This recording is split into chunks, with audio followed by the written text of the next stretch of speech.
नमस्ते एवरीवन। नमस्ते सभी को। आपका हार्दिक स्वागत है हीलिंग एमएनडी इंडिया की आज की मीटिंग में। आज माई इनकम्प्लीट स्टोरी, मेरी अधूरी कहानी का भाग 2 आज है। Welcome everyone to healing MND India. I am going to give a presentation on my incomplete story. Today will be the part 2 of my story, and today will be a much more interactive session. I would request everyone to speak up. If you need anything, you just raise your hands on the app in the reaction section. You can raise your hand, and then I'll unmute you and we can speak. So kindly make it an interactive session. मैं आप सबसे अनुरोध करना चाहता हूँ कि आप सब आज बातें करते रहना, और हो सके उतना सवाल अगर जवाब करेंगे तो ज्यादा आपका क्लैरिफिकेशन होगा। Thank you for joining everyone. Hope you enjoyed my last Sundays presentation. इसकी तरह ही आज का प्रेजेंटेशन, आज बहुत सारे अनाउंसमेंट करने वाला हूँ। आखिर तक जुड़े रहिएगा। Please remain in the session till the end. In the end, I'm going to announce a lot of I'm going to share a lot of information in the end, which is very very crucial. तो आप आखिर तक जुड़े रहिएगा। Thank you.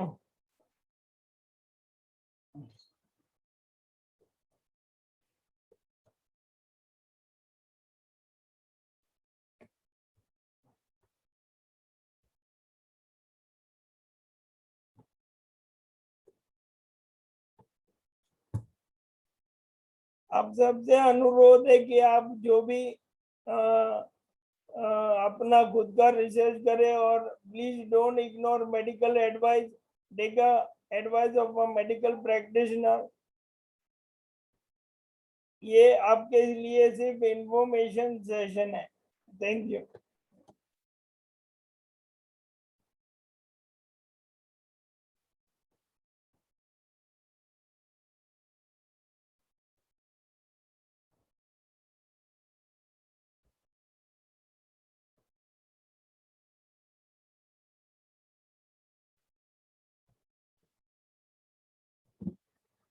Manjunath ji, it is the same disclaimer, sir. No animals were harmed in the making of this video or film. No aliens as well as humans were harmed in the making of this video. And no plants, trees, forests, rivers, lakes, oceans, planets were also harmed. Thank you very much for joining, everyone.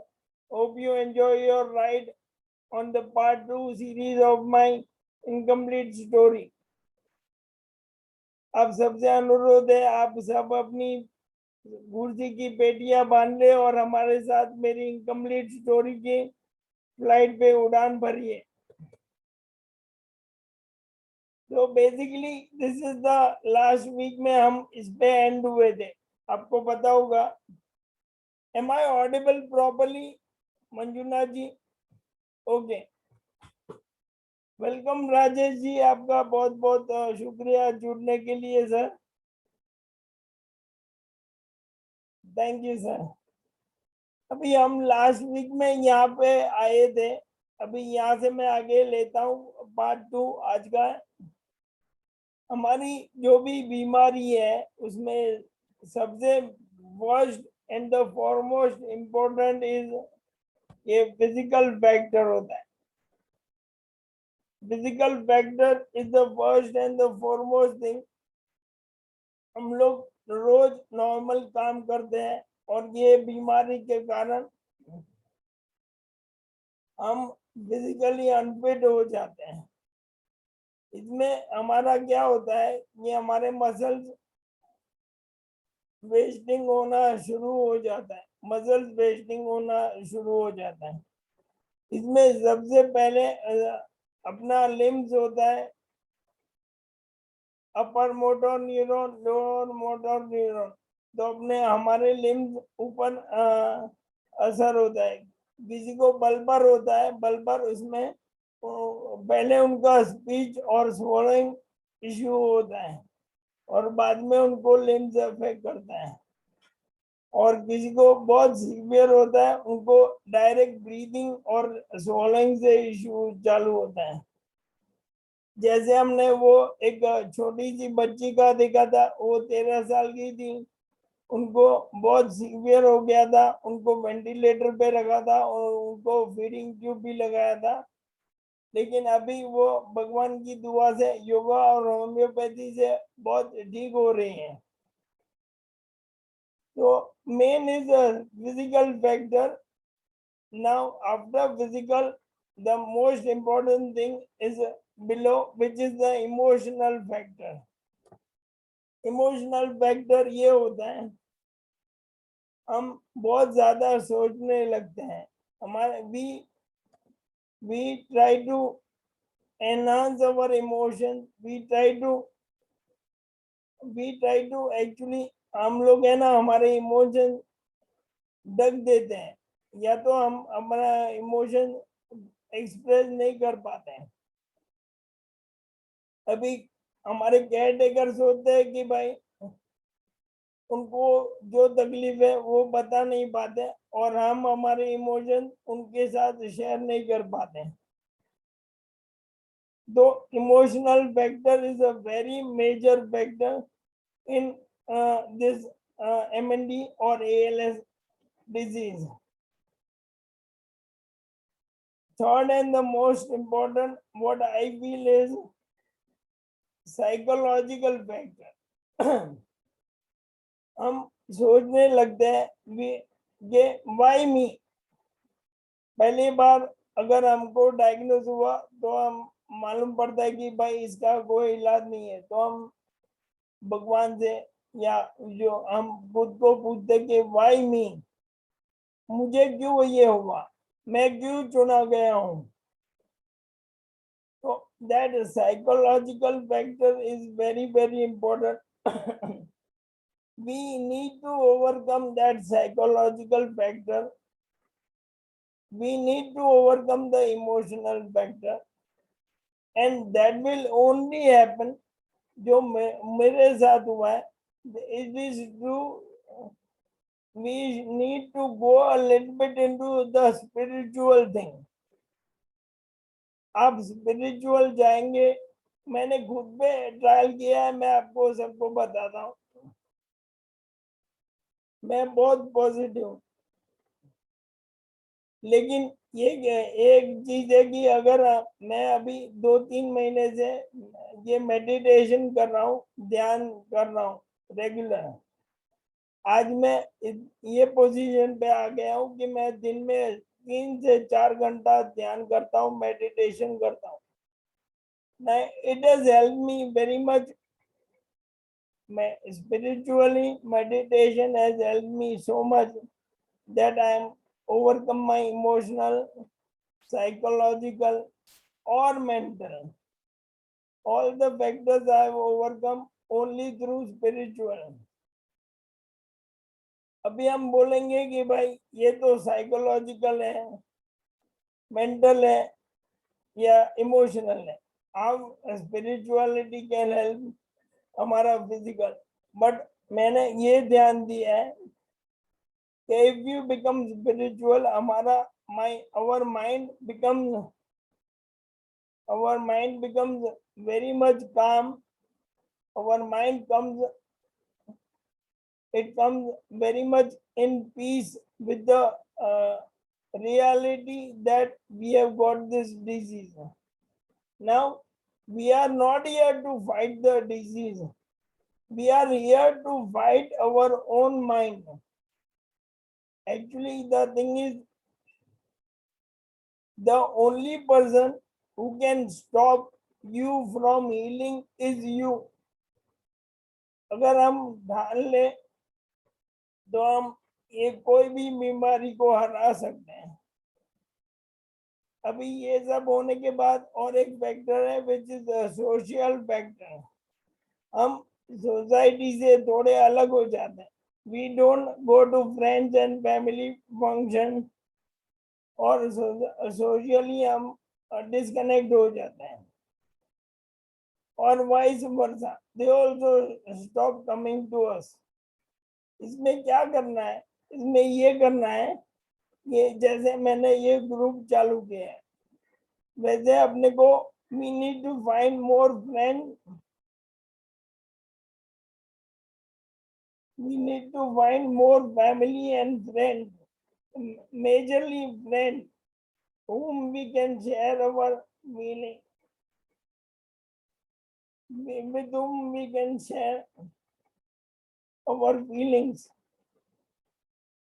and we remember that we have to communicate. If we stop communicating, हमारे दिमाग में वो सब चलता रहेगा, and it is going to adversely affect our health.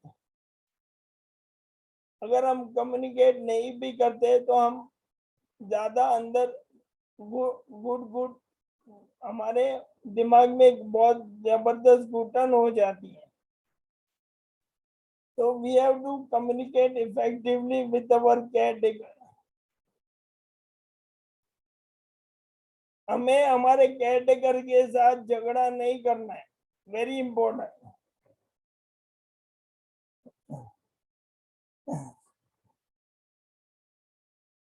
हमको उनको चिड़चिड़ापन नहीं दिखाना है। आप एक बार केयरटेकर के शूज में पैर डाल के देखो, उनको भी उतनी ही तकलीफ होती।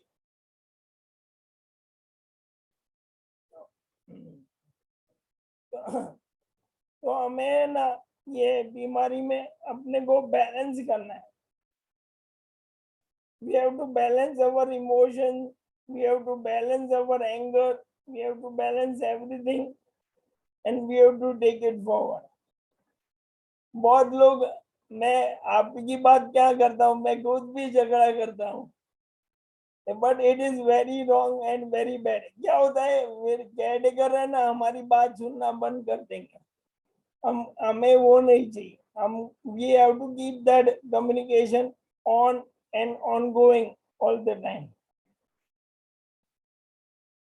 अभी और एक चीज है, an occupational thing. Occupational thing,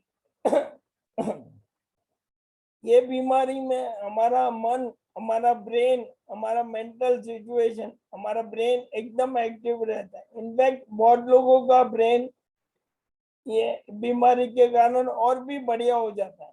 तो it is very important that you use your brain in a creative way. आपको जो भी पसंद हो, आपको पेंटिंग पसंद हो, आपको गार्डनिंग पसंद हो, आपको आपको कोई भी हॉबीज हो जो आप ये बीमारी के साथ कर सकते हो, you should do all the hobbies. You should not अपने को टाइम वेस्ट नहीं करना है। we have to make the very effective use of each and every time that we have. So हमें अगर हमारे नॉलेज अगर बिजनेस में है तो हम सुझाव दे सकते हैं। वैसे भी केयरटेकर को भी इम्पोर्टेंट है कि उनको भी हर एक घर के हर एक डिसीजन में पेशेंट और वॉरियर को इन्वॉल्व करना चाहिए। तो अभी जैसे मैं अभी एंड में बताऊंगा कि मैंने एक नया ऑक्यूपेशन ढूंढा हुआ है, मैं आपको लास्ट एंड में बताऊंगा। So these are all the factors that affect अस।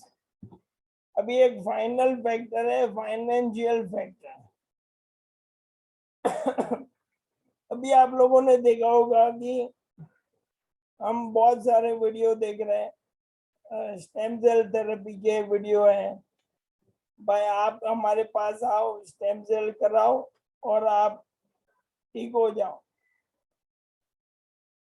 मुझे लगता है कि हम इनके चंगुल में फंस जाते हैं और हम 3 लाख, 5 लाख, 7 लाख, वी आर, कोई कोई तो 11 से 15 लाख लेते हैं और बाद में इफेक्टिव रिजल्ट 0 होता है। रिजल्ट तभी आता है बिकॉज वो फिजियोथेरेपी करवाते हैं, ऑक्यूपेशनल थेरेपी करवाते हैं और स्टेम सेल में हमारे बोन मैरो में से सेल्स निकलते हैं, उसको डेवलप करते हैं और फिर अगेन हमारे स्पाइन में इंजेक्ट करते हैं। बट इंडिया में मेरे हिसाब से एज पर माय नॉलेज कोई भी स्टेम सेल थेरेपी इतना सक्सेस नहीं है for our disease which is MND और ALS. It is very important that we also manage and balance our financial situation. अभी ये फाइनेंशियल सिचुएशन कैसे मैनेज करना है, कैसे बैलेंस करना है, जैसे अभी सप्लीमेंट आ रही है, US से भी सप्लीमेंट मंगा रहे हैं, so we have to manage that our monthly expense should be less than half of our income, or we should try to increase our income. हम वर्क फ्रॉम होम भी कर सकते हैं, छोटा मोटा काम कर सकते हैं और उससे अपनी इनकम बढ़ा सकते हैं। तो ये हमारा फैक्टर हो गया, लास्ट वीक का ये बाकी था, तो दिस इज अबाउट दैट। इसमें किसी को कोई सवाल जवाब होगा then you can raise your hand, I will unmute you. Wait, I will stop.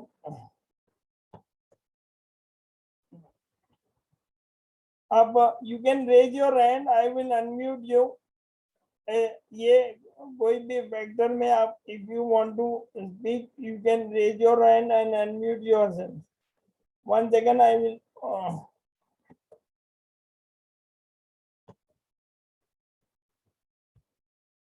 anybody, किसी को कोई सवाल है, इसमें कोई क्वेरी है तो मैं आगे बढ़ता हूँ।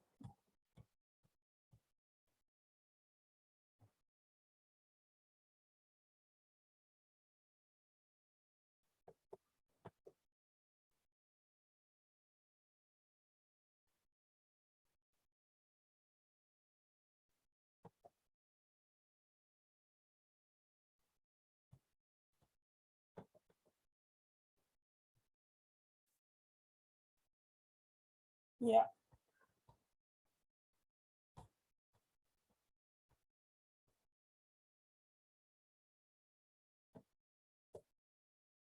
हाँ जी, 1 मिनट है मोनिका जी, आपको अनम्यूट करता हूँ।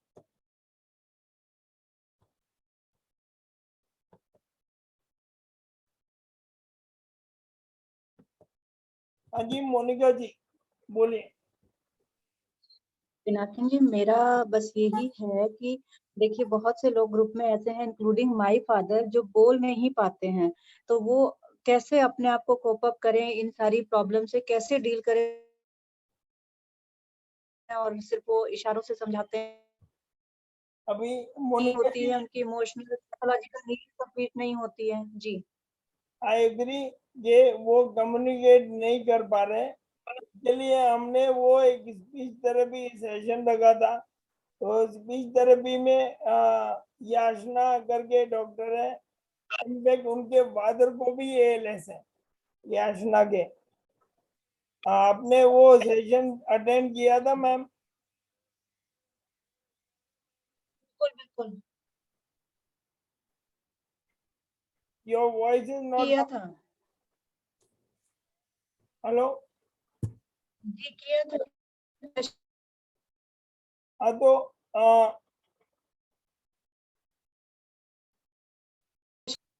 डॉक्टर याचना ने इफेक्टिव वेज ऑफ कम्युनिकेशन बताए थे हम सभी को, क्या हम कैसे कम्युनिकेट कर सकते हैं। There are many apps that we can use.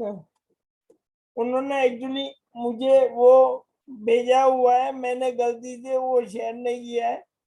There are apps we can use board, we can make use of communication boards. और हमारे एक सीनियर है अरिंदर रावत, नॉट हमारा योगा प्राणायाम वाला अरिंदर जी नहीं, अरिंदर रावत जी है, उन्होंने बहुत बढ़िया वो किया था।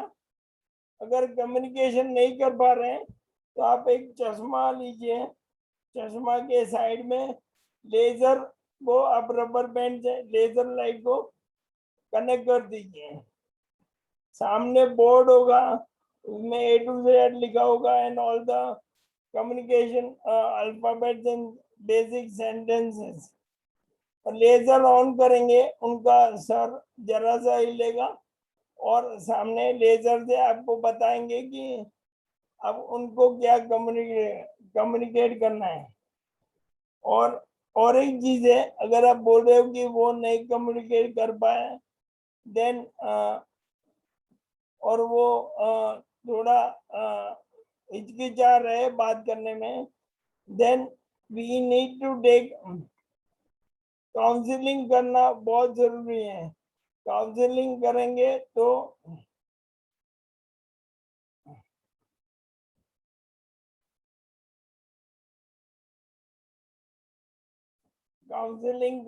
तो बहुत अच्छा होगा, क्योंकि कम्युनिकेट नहीं करेंगे।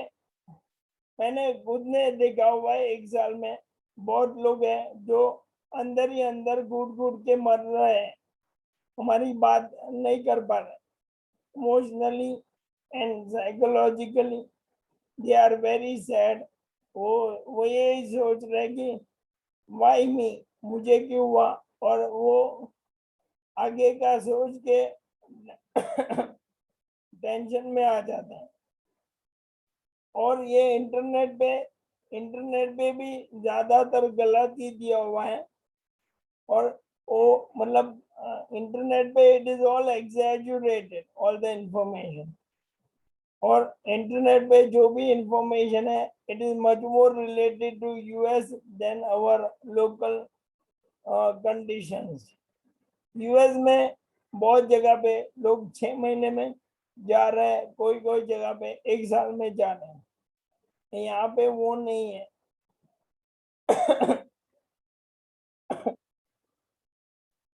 यूएस में ना लोगों के एक्सपेक्टेशन हमारे से 70 टाइम्स है। अगर आप देख लो ना, $1 इज 75 रुपीज, तो यूएस में एक्सपेक्टेशन भी उतना ही है फ्रेंकली। हाँ सर, वो लोग सोचते हैं कि, और यूएस में और एक है कि हेल्थ केयर में मिलता है ये सब उनको, यहाँ पे हमने को कुछ भी नहीं मिलता है, तो हमारा बर्डन 4 गुना बढ़ जाता है। तो we have to maintain that.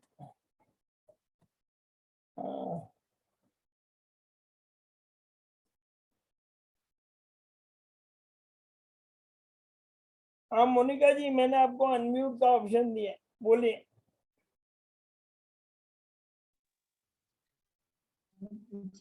जी बीच में कट गया था, तो आप कुछ बता रहे थे कि उनकी इमोशनल एंड साइकोलॉजिकल हीलिंग के लिए क्या किया जा सकता है, वो बताएं, जो बोल नहीं सकते हैं।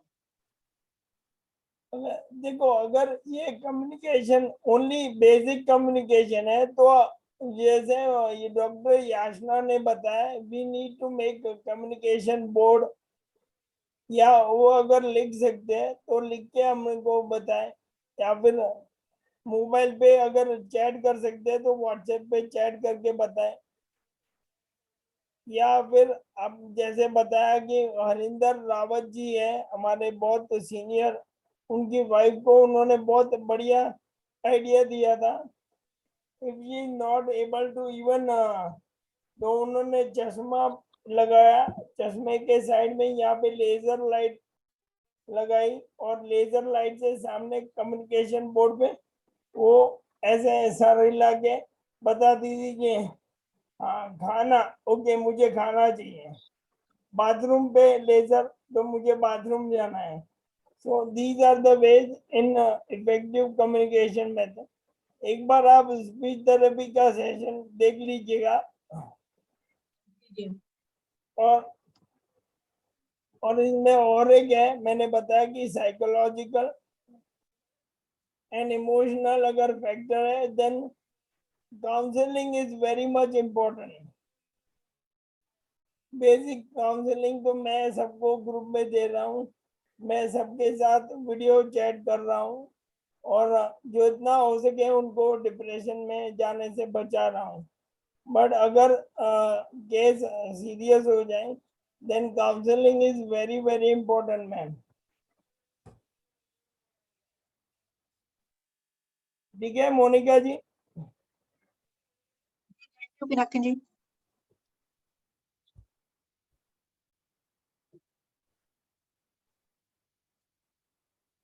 I think your internet is unstable, ma'am. Are you not getting my voice? Now I am getting your voice. बोलिए। Yeah, मैंने सुन लिया जो आपने बोला. We will try to do all those things. Thank you. Yeah, so basically I have given both the option. जैसे एक तो normal communication है और इमोशनल साइकोलॉजिकल फैक्टर है, then counselling is required. Okay. Okay.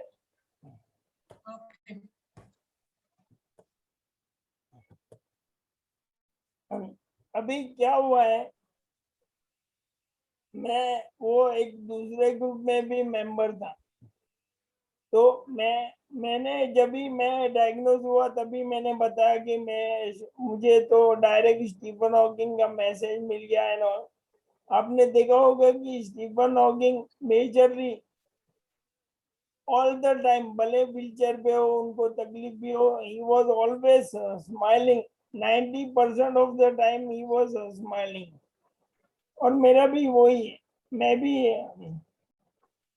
जो है वो आ गया है बीमारी, मैं खुश हूँ। तो you need to trust yourself first. एक बार if you trust yourself, it is the most important thing, you will be able to achieve whatever you want. अगर हमने खुद पर से भरोसा निकाल दिया, then we won't be able to fight this dreadful disease. So we need to have a lot of trust in ourselves. We need to have a lot of trust in our caretaker. और कभी अपने को ये होता है, यार मैंने caretaker को बुलाया, वो आ नहीं रहे, थोड़ा रुको यार, सब्र करो यार, थोड़ा दिमाग को ठंडा रखो, वो उनका भी लाइफ है, वो भी कुछ काम कर रहे हैं। व्हाट्सएप पे लोग मुझे डायरेक्ट मैसेज करते हैं, अरे अभी का अभी जवाब दो। अरे भाई रुको यार, सब्र करो। मैं भी मेरे को भी बाथरूम जाना होता है, मेरे को भी गाना गाना होता है, और मेरे को भी दूसरों के साथ चैट करना होता है। उधर मेरी बीवी अमेरिका से वीडियो कॉल करती है, तभी व्हाट्सएप में मैसेज आता है, अरे बीवी को संभालू कि व्हाट्सएप को संभालू। तो we need to have trust basically. लेकिन ध्यान में रखना, ये मेरी बात और मेरा ये मुंह ध्यान में रखना, कभी भी अपने को लगे तो क्या याद रखना, बिना किन को याद रखना, रुको यार, सब्र करो। ठीक है ना? देखो आपकी लाइफ बहुत अच्छी हो जाएगी, आई गारंटी फ्रैंकली।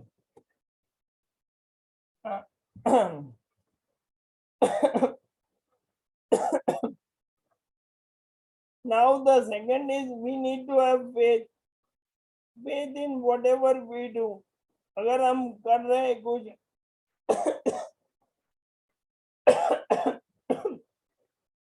सॉरी, अगर हम एक्सरसाइज कर रहे हैं, then we need to have faith in doing the exercise. अगर हम कुछ भी काम कर रहे हैं, अगर we are praying to the God, हमको we need to have faith in God. अब कोई भी भगवान में मानते हो, उसी भगवान को प्रे करो, लेकिन make sure that whatever you do you have faith in whatever you are doing. आपको फेथ होना बहुत जरूरी है। All these factors are very very important. Manjunath ji बराबर बोल रहा हूँ ना सर? ओके। अभी नेक्स्ट इज बिलीफ। वेद के साथ ही बिलीफ आता है, लेकिन यहाँ पे एक लाइन कम था, इसके लिए मैंने बिलीफ भी लिख दिया। वो क्या होता है कि थोड़ा डिटेल में कोई फिर ऐसा नहीं बोले कि आपका प्रेजेंटेशन बोरिंग था, इसके लिए वो एक लाइन एम्प्टी था, इसके लिए मैंने बिलीफ भी लगाया। बिलीफ मतलब जैसे मैं सप्लीमेंट लेता हूँ तो मुझे बिलीफ, मैं सप्लीमेंट लेने के पहले खुद के माइंड में एक बिलीफ रखता हूँ कि ये सप्लीमेंट से मुझे अच्छा होगा। That is the belief that we need to have. कुछ भी खाना खाते हैं तो we need to have belief. वही बिलीफ लेके आना है माइंड में, and it will help us in long run.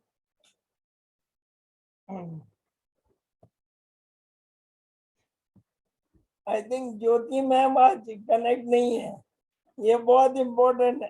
Patience, ये बीमारी में अपने we need to have a lot of patience.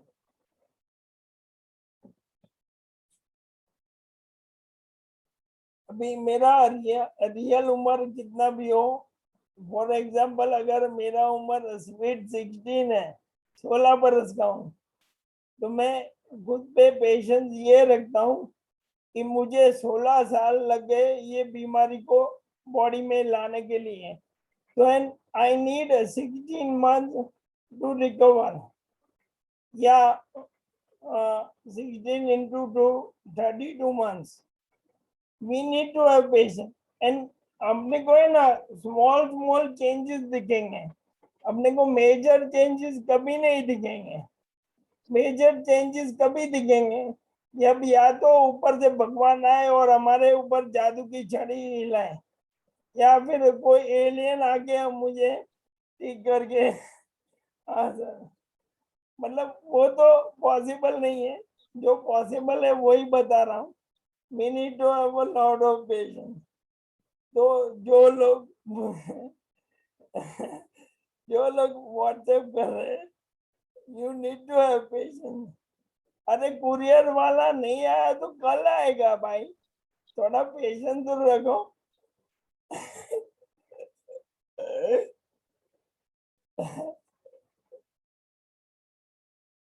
और ये पेशेंस का और एक चीज है, मैं लास्ट में एंड में बताऊंगा सबको। अभी सबसे इम्पोर्टेंट फैक्टर मैंने कैसे स्लो किया।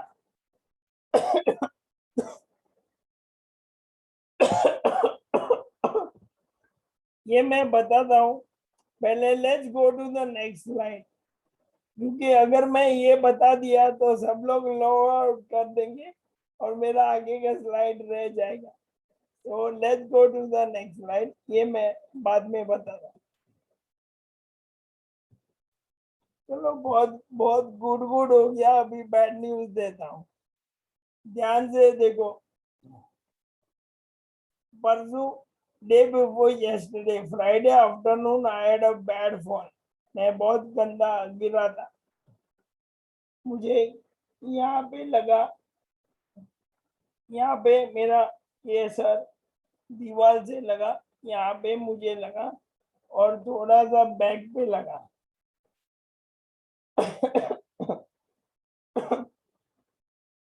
बाथरूम में से बाहर निकलते वक्त वहां पे एक बाटला था, बाटले पे आधा पैर मेरा रहा और आधा पैर बाहर था। मेरा बैलेंस गया और मैं गिर गया, बट उसका मेजर फैक्टर था मैं सोच में था, मैं कुछ अलग सोच रहा था, थोड़ा टेंशन में था। मैंने अभी ये सीखा है कि बाथरूम जाते और बाहर आते वक्त कोई भी सोच नहीं रखना है। You need to focus and concentrate on your steps. सभी को बताना चाहता हूँ, ये बीमारी में अगर फॉल होता है, अगर आप गिर जाते हैं, देन आपको फिजिकल डैमेज के साथ साथ मेंटल ट्रॉमा भी लगता है। तो बहुत ध्यान रखना है, अपने को बहुत ध्यान से चलना है, जरा भी गलती से गिरना नहीं है। और आज की बात है, और एक बैड न्यूज है। आज मैं 3 बार पलंग पे से स्ट्रेट होके बैठा था। मैं ना मैं जब सीधा बैठा तो मुझे बहुत चक्कर आ रहे थे, मुझे पूरी दुनिया घूम रही थी। तो वो एक थोड़ा उसमें फैक्टर है, मुझे देखना है वो कैसे रिजॉल्व करना है। अभी बैड न्यूज बहुत हो गया है आज के दिन में। Now let's come to good news.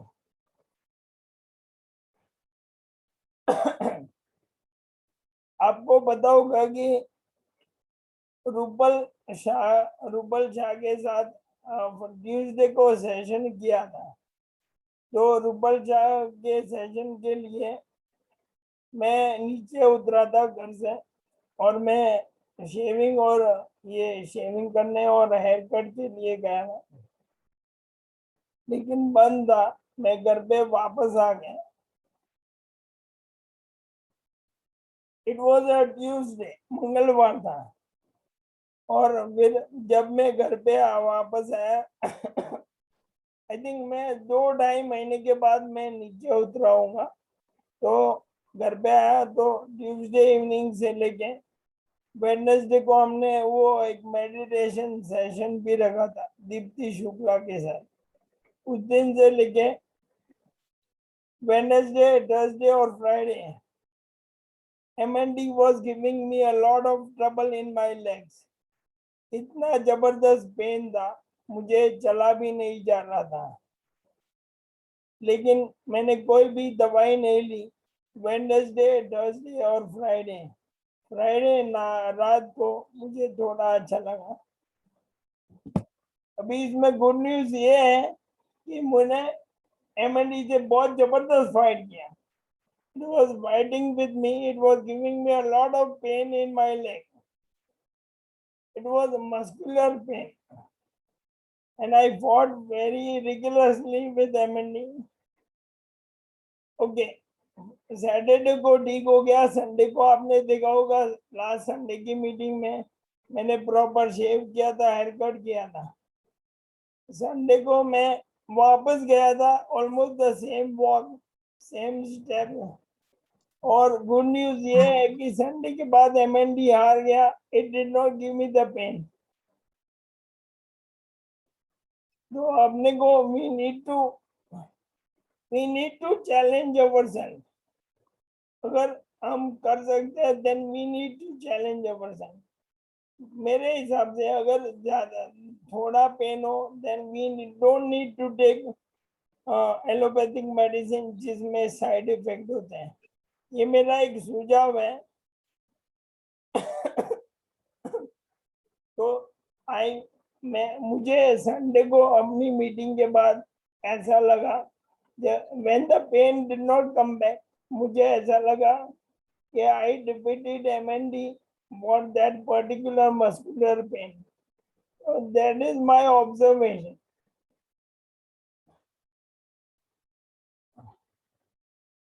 Okay. अभी ये फ्राइडे का न्यूज है। मैं अर्ली मॉर्निंग सुबह 6:30 बजे सोया। एक्चुअली पूरी रात में नहीं सोया था। I slept at 6:30 in the morning after doing all the meditation. I woke up at 6 in the evening.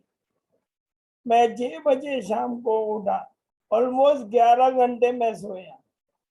Now the best part is, the good news is, मुझे ऐसा फील हो रहा है कि मुझे बॉडी में वेस्कुलेशन और ट्विचिंग एकदम कम हो गया, इनफैक्ट ऑलमोस्ट नील हो गए।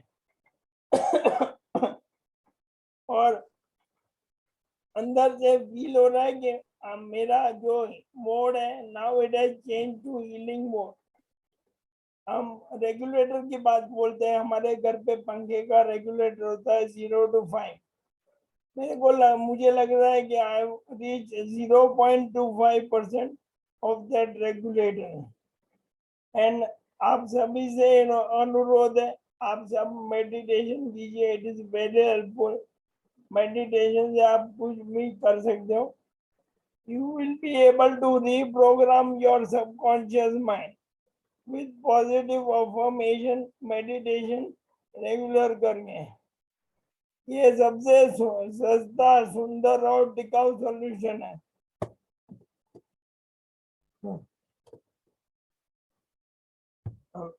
ये मैंने बताया आपको, मेरा फेस्कुलेशन और ट्विचिंग ऑलमोस्ट नील हो गया है।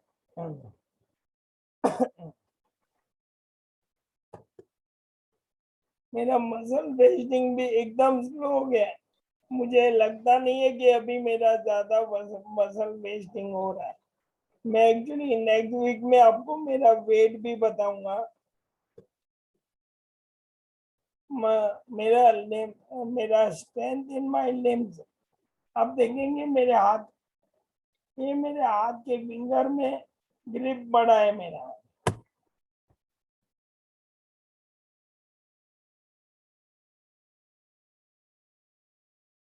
या थैंक यू सलमान।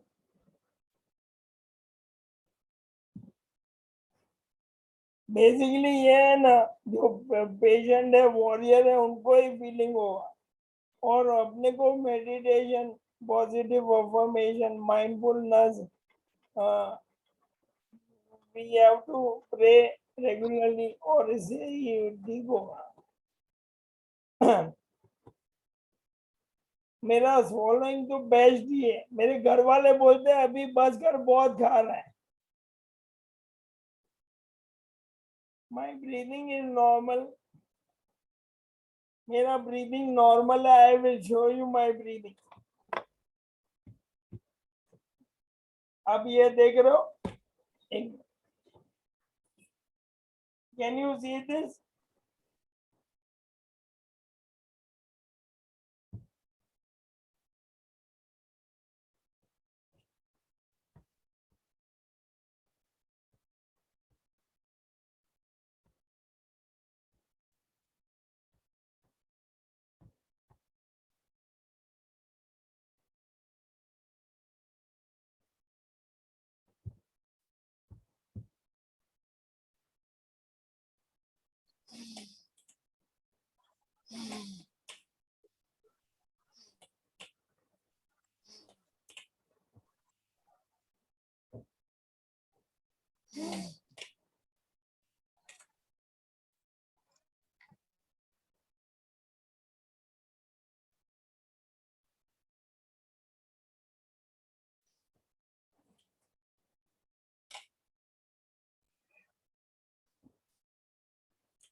अभी इसके बारे में कोई क्वेश्चन होगा then you can raise your hand और आई विल अनम्यूट यू। एक मिनट।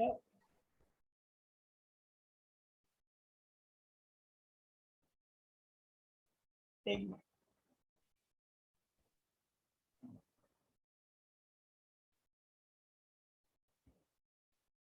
ये गैलरी व्यू दिख रहा है सर? गैलरी व्यू अभी okay. Anybody has a question? आप you can raise your hand and unmute. किसी को कोई सवाल है तो यू कैन अनम्यूट योरसेल्फ और raise your hand. I will help you unmute. Vivek ji कैसे हो सर?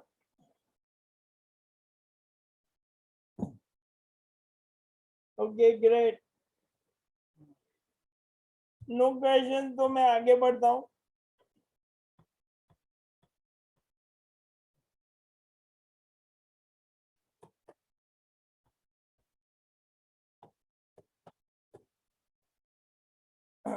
अगर आप लोगों के पास ये स्पायरोमीटर नहीं होगा तो आप मुझे बताना, मैं आपके लोगों के लिए रिसर्च करके सस्ता, सुंदर और टिकाऊ स्पायरोमीटर आपको मैं शेयर करूंगा। हाँ उषा जी, 1 मिनट, आपको अनम्यूट करना। बोलो उषा जी, वीडियो ऑन करो उषा जी।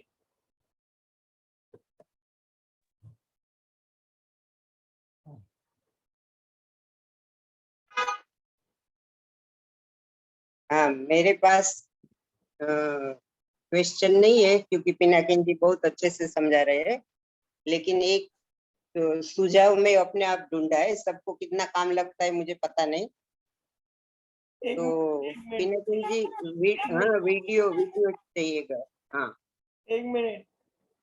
हाँ, हाँ बोलिए, बोलिए। अभी मेरा दोनों दोनों थंब काम नहीं कर रहा है और ये दो भी नहीं काम कर रहे, लेकिन एक पोर्शन मुझे लगता है मेरा स्ट्रॉन्ग है।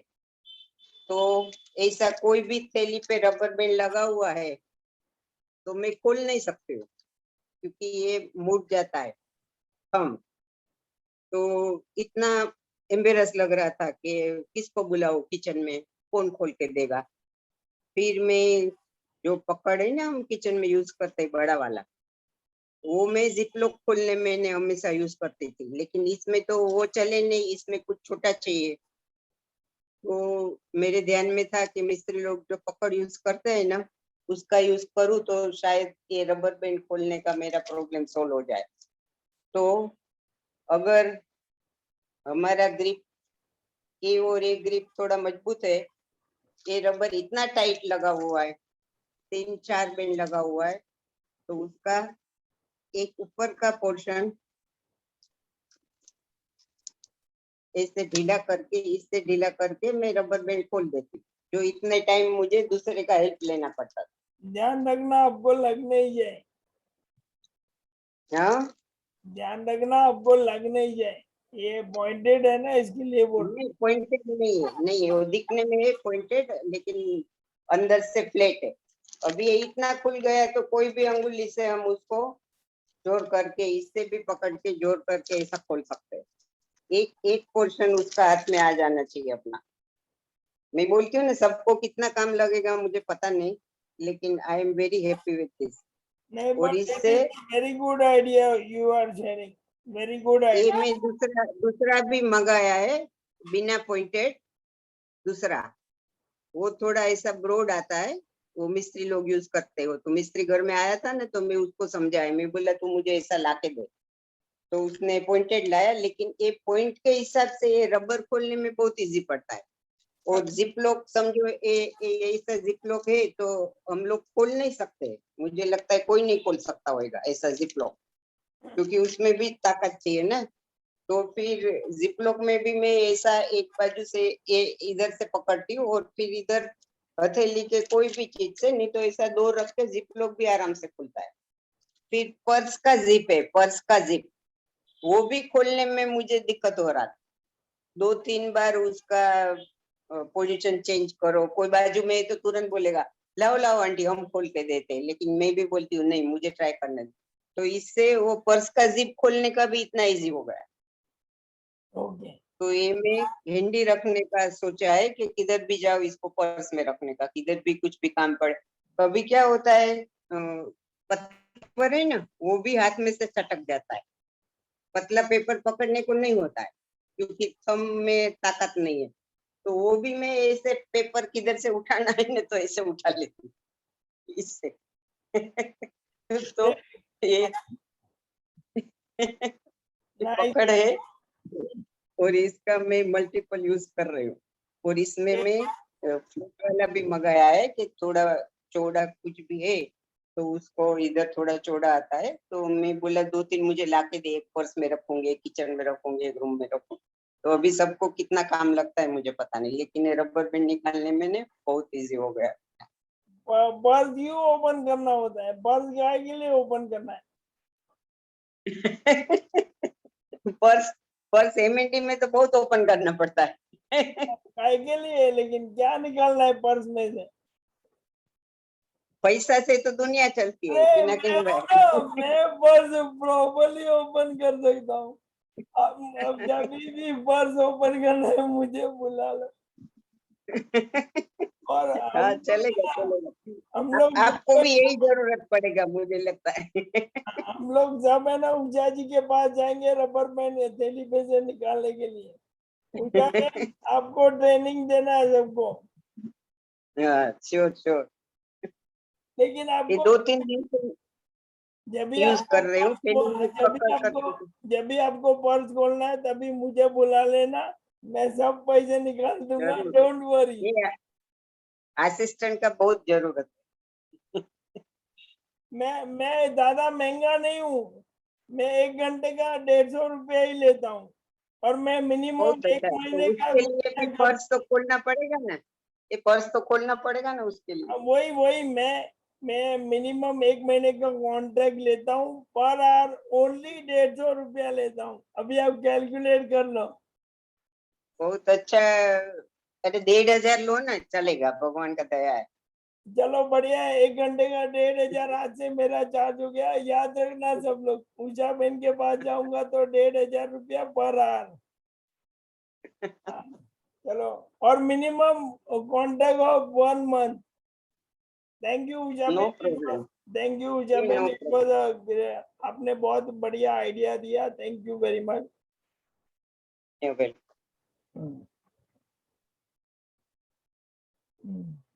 चलो अभी आगे बढ़ते हैं। और किसी को कोई क्वेश्चन है? और कोई बताना चाहते, कोई सॉल्यूशन प्लीज बताइए। Everybody is welcome. ये हमारा मेरा अकेले का ग्रुप नहीं है, हम सबका ग्रुप है।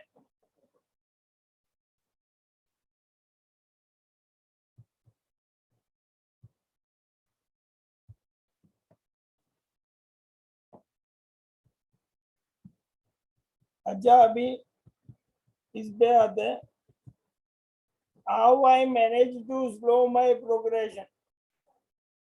हाँ योगेश भाई आओ, 1 मिनट, अनम्यूट करो साहब। हाँ 1 मिनट ऊपर केम हो। छो पिनाकिन भाई, कैसे हो? 1 मिनट 1 मिनट सर, मैं एकदम बढ़िया हूँ सर। हाँ अभी आप दिख रहे हो मुझे। अरे बढ़िया अच्छा, बढ़िया सर, बोलिए बोलिए योगेश भाई। हाँ मैं ये पूछ रहा था कि किसी अपने ने ग्रुप में किसी ने पेट स्कैनिंग कराया है क्या? पीईटी पेट स्कैनिंग। पेट स्कैनिंग उससे सर क्या होता है? पीईटी पेट स्कैनिंग थोड़ा बताएंगे? पेट स्कैनिंग वो होता है कि किसी की भी कोई बीमारी डायग्नोसिस नहीं होती, एक प्रकार का एमआरआई है, पर वो होल बॉडी का होता है। उसके अंदर डाई से, वो डाई सब जगह घूमती है अपने पूरे शरीर में, और वो अपने शरीर में कहाँ कहाँ कुछ कमी है, जैसे ब्रेन है तो ब्रेन में न्यूरॉन्स में कहाँ कमी है, शरीर में कहाँ कमी है, तो उसका कारण एग्जैक्ट ख्याल आ जाता है। जब कब कोई बीमारी का ख्याल नहीं आता जब पेट स्कैनिंग करवाते हैं। तो किसी ने करवाया है क्या? मुझे डॉक्टर वो जो बॉम्बे के खांडवेलकर डॉक्टर थे उन्होंने लिखा था, पर खांडिल मैंने कर दिया। बॉम्बे हॉस्पिटल खांडिल करना। हाँ हाँ, उन्होंने मेरे को लिखा था, पर मैंने उस टाइम पे नहीं करवाया, क्योंकि उसका एक तो रिस्क है, और रिस्क यानी ये है कि वो 1-1.5 घंटे की प्रोसीजर होती है, पूरा शरीर में एक एक चीज का स्कैनिंग होता है, और थोड़ा कॉस्टली भी है वो, शायद मेरे ख्याल से 30-40 हजार रुपये होते होंगे, और कॉस्टली भी है और रिस्की भी है। इसलिए किसी ने, उससे क्या है कि जैसे अपने बॉम्बे, वहाँ बॉम्बे में न्यूरोजेन है ना, तो वो लोग करवाते हैं, स्टेम सेल थेरेपी वाले। वो ओके। ये कहते हैं कि देखो पहले तुम्हारे ब्रेन के जो सेल थे वो इस तरह हो गए, और अब इतना फर्क पड़ा है, वो शायद वो करवाते हैं बीमारियों में। तो किसी ने करवाया हो तो उससे क्या है कि बीमारी का ख्याल आता है। एनीबॉडी किसी ने पेट स्कैनिंग करवाया तो आप रेज हैंड कीजिए, या आप बाद में भी बता सकते हैं, या आप चैट। हाँ 1 मिनट, अंजुन नाथ जी। एक मिनट सर, ये आप सबको बताना चाहता हूँ, एक डॉक्टर का सवाल दूसरे डॉक्टर जवाब दे रहे हैं। और योगेश भाई डॉक्टर ही है और मंजूनाथ जी भी डॉक्टर हैं, तो अपने सबको इससे दूर रहना है भाई, ध्यान रखना है। डॉक्टर सेव खाओ, डॉक्टर दूर भगाओ। बोलिए मंजूनाथ जी, पेट scanning. patient here now, it is only to rule out any other diseases, not to find MND, not to find ALS. It is only to rule out if any other diseases are there. Then Okay. they can, then they can slowly go towards MND or ALS. Okay, मैं बताना चाहता हूँ, मंजूनाथ जी ये बोल रहे हैं कि ये पेट स्कैनिंग किसके लिए होता है? ये होता है to rule out all other disease. PET scanning से मालूम पड़ता है कि दूसरे कोई डिजीज नहीं है, लेकिन एमएनडी ईएमजी से ही मालूम पड़ता है, ईएमजी नर्व कंडक्शन टेस्ट से ही मालूम पड़ता है एमएनडी है कि नहीं। ये तो मेरा 100% मुझे मालूम है, ये ईएमजी से ही मालूम पड़ता है। हाँ, अपने योगेश भाई, ये हाँ पेट स्कैन से क्या होता है? To rule out all the other disease. PET scan से इसका मतलब ये हुआ कि अपने पेट इस एमएनडी पेशेंट पेट स्कैनिंग करावे तो उसके कुछ भी नहीं आवे। नहीं, आपको बताता हूँ, अगर कोई दूसरी बीमारी पकड़ी गई तो एमएनडी नहीं है। आप समझे मेरी बात? हाँ हाँ मतलब ये हरिंदर ने भी मुझे बताया था कि उसने सब दूसरी सब बीमारी का टेस्टिंग करवा लिया था। मतलब ये क्या होता है, ये एमएनडी है ना, सबसे खतरनाक बीमारी है, तो डॉक्टर दूसरा सब बीमारी को रूल आउट करते हैं फ्रैंकली। ये भाई आपको ये नहीं है, वो नहीं है, वो नहीं है, वो नहीं है, वो नहीं है, अच्छा आपको अभी फाइनली एमएनडी है। तो ये क्या होता है मालूम है? शादी के लड़की देखने जाते हैं, ये नहीं पसंद है, वो नहीं पसंद है, वो नहीं पसंद है, वो नहीं, फाइनली जो पसंद है वही बारे पड़ती, वही अपने को मालूम होता है। शादी का लड्डू खाओ तो भी अच्छा, नहीं खाओ तो भी अच्छा। अच्छा, हाँ सलमान जी आइए, अनम्यूट कीजिए सलमान जी।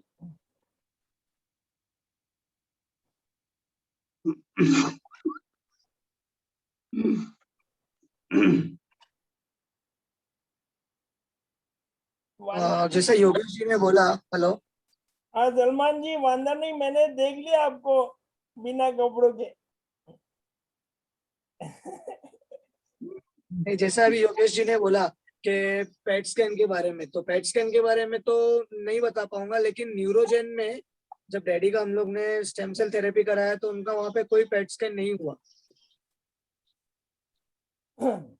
ओके, एक मिनट। जैसा उन्होंने बोला कि मतलब वो लोग प्री और पोस्ट पेट स्कैन करवाते हैं, ब्रेन के बारे में बताएंगे कि आपको ये प्रॉब्लम है या ये नहीं है, बट जैसा हमने स्टेम सेल थेरेपी जब कराया तो उनका कोई भी ऐसा वहाँ पे पेट स्कैन नहीं हुआ। इनफैक्ट ईएमजी भी जो पुराना था वही उन्होंने कंसिडर किया, नया ईएमजी टेस्ट उन्होंने नहीं करवाया।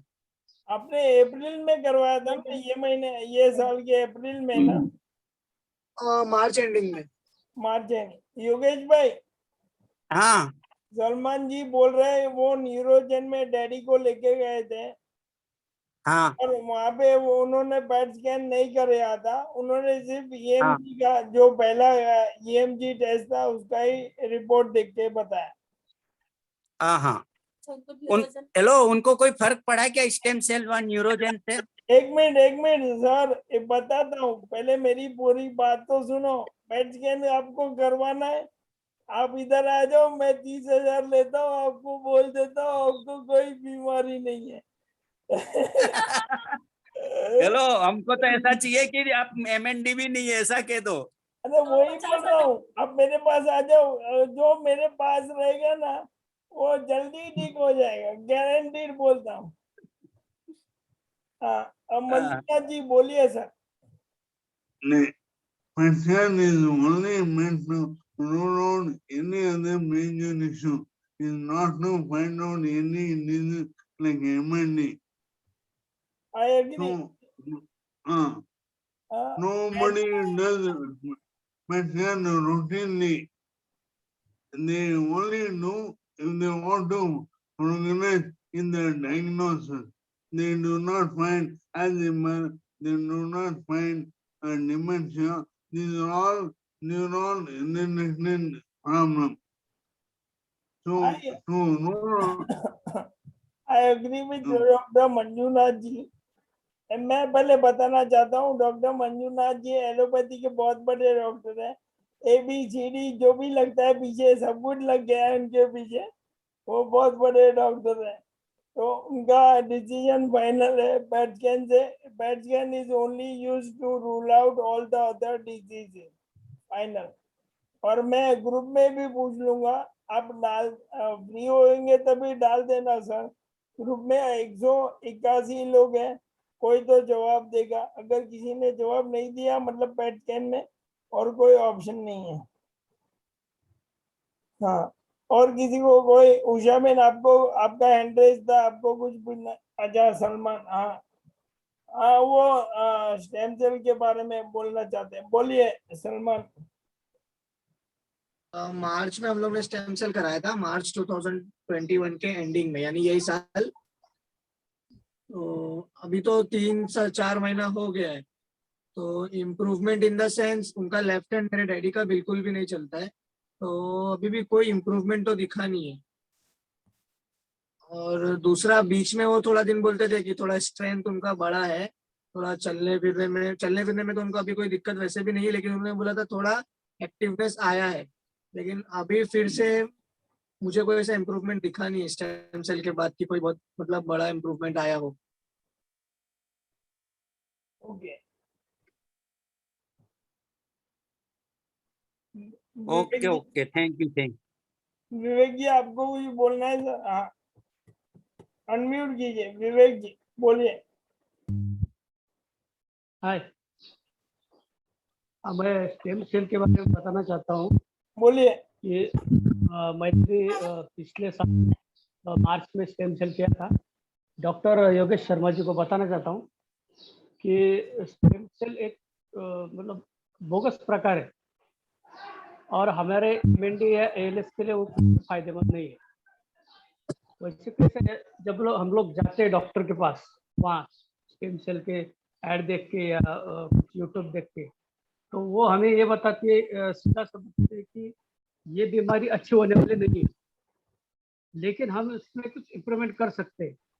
तो वो बताते हैं कि 10%, 20% या 30% इतना इम्प्रूवमेंट हो सकता है। वो हर एक के शरीर के ऊपर है, ऐसा बताते हैं। हम लोग क्या करते हैं, हमारे लिए सब दरवाजे तो बंद है, सब दरवाजे बंद होने के वजह से हम बोलते हैं चलो भाई ये करके देखते हैं। तो मैं भी ऐसा ही वहाँ जाके मतलब किया। अगर शायद स्टेम सेल दूसरी बीमारियों को मतलब हो सकता है कि वो अच्छा करे, लेकिन MND के लिए उसका कुछ फायदा नहीं। मेरे पाँव में, मेरे राइट लेग में तब 80% प्रॉब्लम था और लेग पैर शुरू नहीं हुआ था। वो बोला थोड़ा इम्प्रूवमेंट हो जाएगा, वो हिसाब से हमने स्टेम सेल किया। वो 6 लाख बोला था, टोटल 6 लाख रुपए गए 15 दिन के। और उसके बाद 1 लाख रुपए इसके दवाई के गए। हर महीने का 25,000 का दवाई देता है, 6 महीने तक दवाई चलती है। तो हम सोचते थे कि 10% भी हो गया, 20% भी हो गया तो अच्छा हो जाए, लेकिन बिल्कुल भी कुछ मतलब उसका फायदा नहीं हुआ। स्टेम सेल MND के लिए मतलब कुछ भी ये नहीं है, एलिजिबल नहीं है। थैंक यू विवेक जी, आपने शेयर किया। आपने थैंक यू सर। किया था सर, कितना खर्चा किया? टोटल मेरा 8 लाख गया स्टेम सेल में। भाई लोग समझ लो 8 लाख रुपया है तो स्टेम सेल करवाओ और 0 रिजल्ट पाओ। प्लीज एंजॉय 8 लाख रुपीज खर्चा एंड 0 रिजल्ट पाओ। अच्छा सलमान कुछ बोलना है? सलमान। विवेक जी आप कितने दिन हेलो, विवेक जी, बोले बोले। हाँ, कितना दिन आप वहाँ पे हॉस्पिटल में स्टे किया था आपने और कितना इंजेक्शन लगा आपको? मेरा टोटल 20 दिन का था।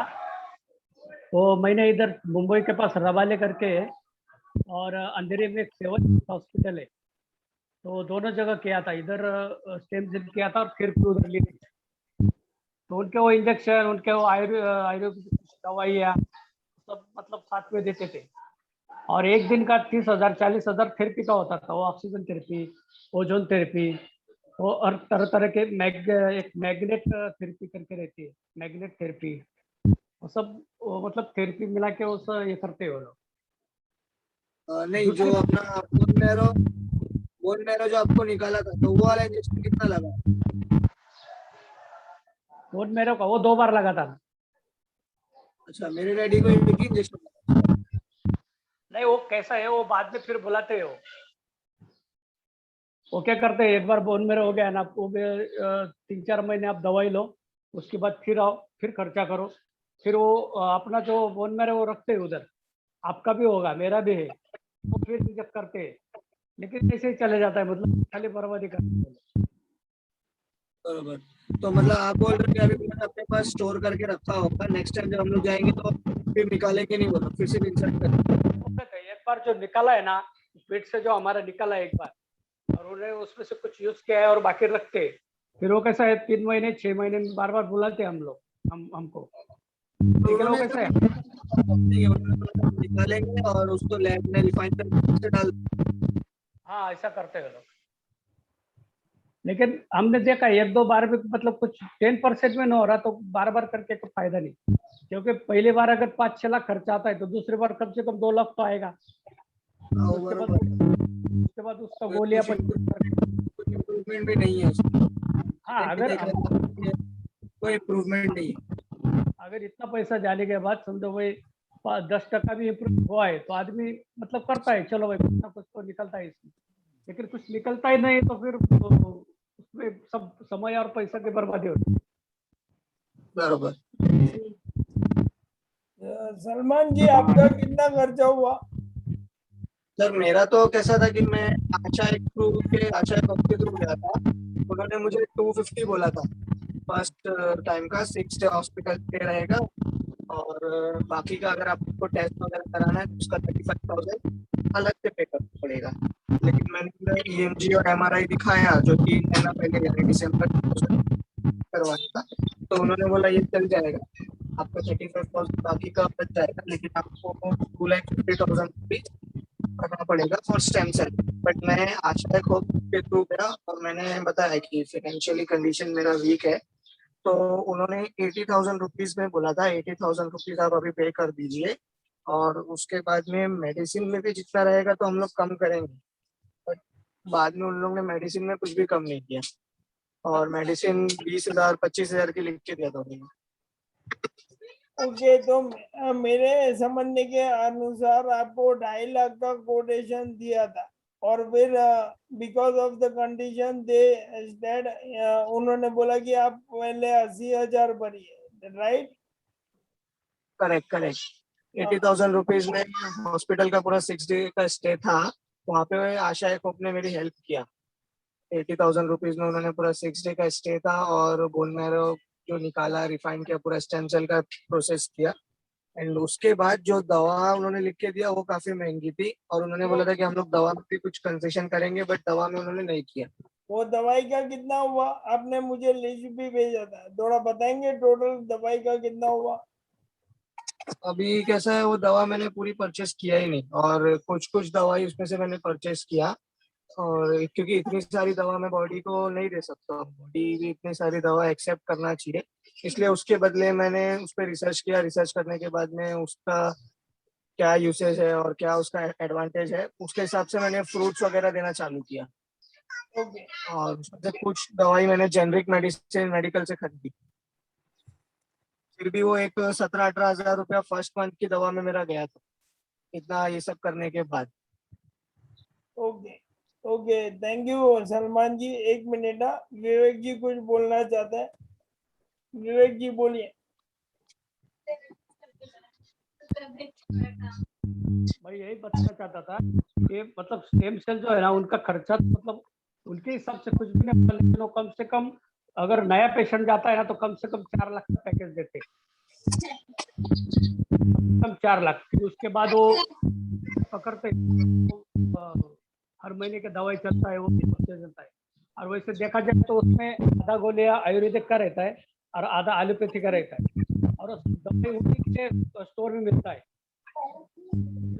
जैसे कि आप गुजराती लोग या बनिए लोग करते, चाराने के ₹1 का भजी बेचना, चाराने के ₹1, वो हिसाब से चलता है वो लोग। वापस बताएंगे विवेक जी, थोड़ा वॉइस में डिस्टर्बेंस हुआ, बोलिए। वो चार के बेसन पीठ में ₹1 की भजी बेचता है, वैसे वो लोग करते हैं। मतलब पैसा निकालते हैं ज्यादा से ज्यादा, बाकी कुछ नहीं, उसका फायदा होता है। दिखाते स्टेम सेल है, ऐसा होगा वैसा होगा ये होगा, लेकिन मतलब कुछ फायदा नहीं होता उससे, और टेंशन भी बढ़ता है, पैसा भी जाता है, वक्त भी जाता है। तो ये बहुत सही बात है। ये स्टेम सेल में इंडिया में अभी सक्सेसफुल नहीं है। अभी आपको बताना चाहता हूँ, मेरा रिसर्च है साउथ कोरिया में स्टेम सेल में तो थोड़ा प्रोग्रेस है। मेरे पास कोटेशन भी ईमेल में आ गया है, $50,000, लेकिन तभी कोरोना था और $50,000 मुझे नहीं डालना है।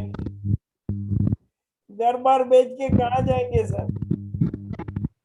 अगर स्टेम सेल में इलाज नहीं हुआ तो फिर आप कोई रास्ते पे आ जाएंगे।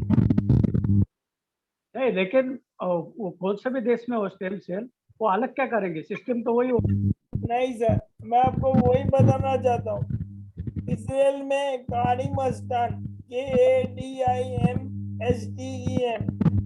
उन्होंने अभी पेटेंट किया हुआ है उनका स्टेम सेल।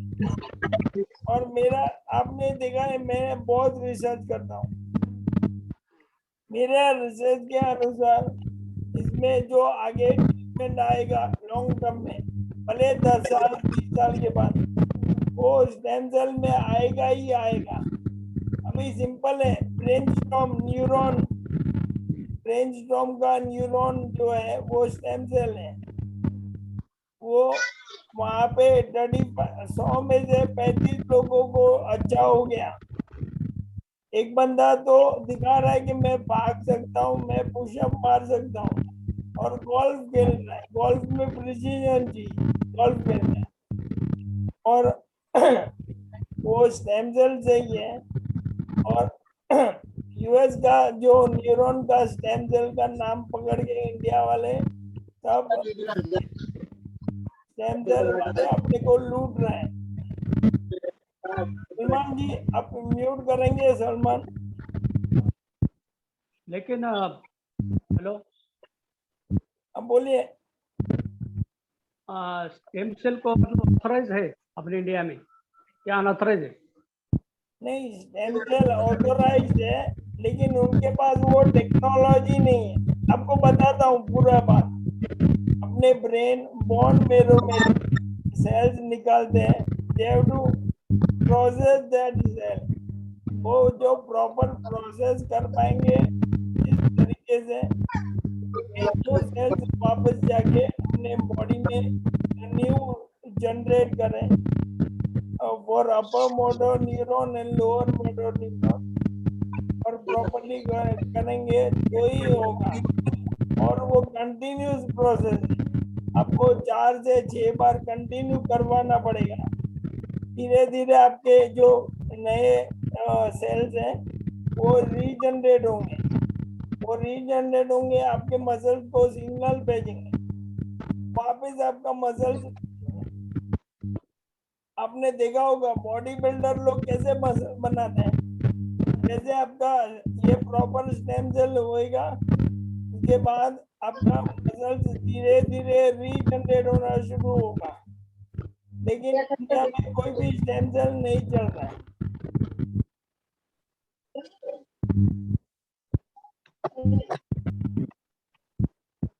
और पिनाकिन भाई, हाँ, अभी अपने ग्रुप पे वो जो गोली का आ रहा है कोई X35 कुछ है वो तो इसका AMX 0035। कनाडा का। हाँ मैं उसके बारे में भी बताता हूँ। और उसका कॉस्ट कितना है मतलब? अभी AMX 0035 जो है ना सर, वो इट्स अ कॉम्बिनेशन ऑफ दो दवाई। एक मिनट नारायणा जी, सलमान आपका हैंड रेज है, कोई क्वेश्चन है? Then lower the hand. Yogesh ji आपका हैंड रेज है। हाँ Narayana ji please unmute sir. Sir actually I think mister Vivek का डिस्टरबेंस आ रहा है, उनको म्यूट करना चाहिए, बहुत डिस्टरबेंस आ रहा है। मैं बोला विवेक जी आपका हो गया mute. Okay sorry. Okay thank you thank you. हाँ ओके नाउ अभी मैं ये AMX 0035 के बारे में बताता हूँ। AMX 0035 is a combination of two supplements or medicine। एक सप्लीमेंट है टूडका, TUDCA। मैंने ग्रुप में कल ही डाला हुआ है उसका पूरा रिजल्ट। मैं कुछ टूडका ले रहा हूँ। टूडका में बहुत लॉन्ग टर्म बेनिफिट है, मतलब शॉर्ट टर्म में आपको दिखेगा ही नहीं, 4 महीने में तो कुछ भी नहीं दिखेगा। और टूडका है ना, टूडका it helps in our liver को फंक्शन करने में काम हेल्प करता है। वो बेर बाइल में से बनता है टूडका। बालू होता है ना, बालू उसके बाइल में से बनता है ओरिजिनल। तो वो एक टूडका है विच इज रीजनेबली प्राइस, 4-5 हजार में मिल जाता है, कभी कभार 3 हजार में भी मिल जाता है। अभी सेकंड है सोडियम फिनाइल ब्यूट्राइड। उसका महीने का कॉस्ट है 2.5 लाख रुपया। आपने सुना, महीने का कॉस्ट है 2.5 लाख रुपया। उसमें गारंटी नहीं है आपको अच्छा होगा कि नहीं, लेकिन गारंटी है आपका जेब खाली होगा, 100% गारंटी। तो अभी आप, मैंने वो नहीं मंगाया है, हमारे वो बड़े वाले ALS ग्रुप में किसी ने मंगाया है।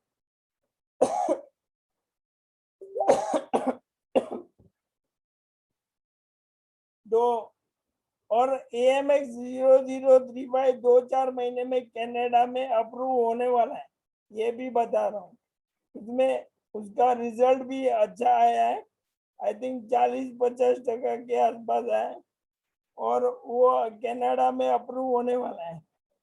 लेकिन यहाँ पे कनाडा और US में क्या है, आपका हेल्थ केयर, आपका इंश्योरेंस वो कवर करता है, इंडिया में कोई कवर नहीं करता है, which is the biggest dilemma. तो ये बहुत बड़ा इशू है। हाँ ठीक है विवेक जी। नहीं आपने वो रिसर्च किया उसका तो वो पैसा का बात ठीक है, लेकिन वो कुछ है क्या उसमें फायदा हो सकता है? मैंने वही बताया ना सर, टूडका में लॉन्ग टर्म बेनिफिट है। टूडका है ना, जो टूडका, उसमें 2 आइटम है, टूडका है और सोडियम फिनाइल ब्यूटाइड है। टूडका है और सोडियम फिनाइल ब्यूटाइड है। सोडियम फिनाइल ब्यूटाइड है अप्रोक्सीमेट 2 से 2.5 लाख रुपया पर मंथ खर्चा है, लेकिन उसमें गारंटी नहीं है अपना। और उसमें भी है ना, बीमारी स्लो हो रहा है, किसी किसी में स्टॉप हो रहा है, रिवर्स नहीं हो रहा है। अपना मेन काम है, अपने को भी पहले स्लो करना है, उसके बाद स्टॉप करना है और रिवर्स करना है। सिंपल है सर। आप गाड़ी चला रहे हो आगे स्पीड में, आप डायरेक्ट रिवर्स गियर नहीं मार सकते। अपने को पहले स्लो करना है, ब्रेक मार के स्टॉप करना है, और बाद में रिवर्स गियर में डालना है। मंजुनाथ जी बराबर है सर, लॉजिकल है सर। आप हंसते हो तो मुझे भी अच्छा लगता है। विवेक जी इतना ज्यादा टेंशन मत लो सर, बहुत लोग तो पलंग पे पड़े हुए हैं, अब तो इतना एंजॉय कर रहे हो।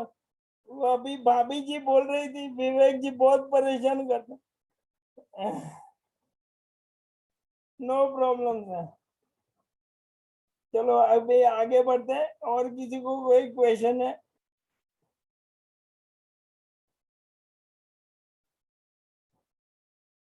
आज अपना सेशन थोड़ा अच्छा रहा, हंसी मजा मजा आया। अच्छा अभी मैं मेरे बारे में बताता हूँ। अभी सब अगर आपको AMX 003Y, इसमें महीने का 2 से 2.5 लाख है। एक मिनट ना, मैं मेरा प्रेजेंटेशन दिख रहा है।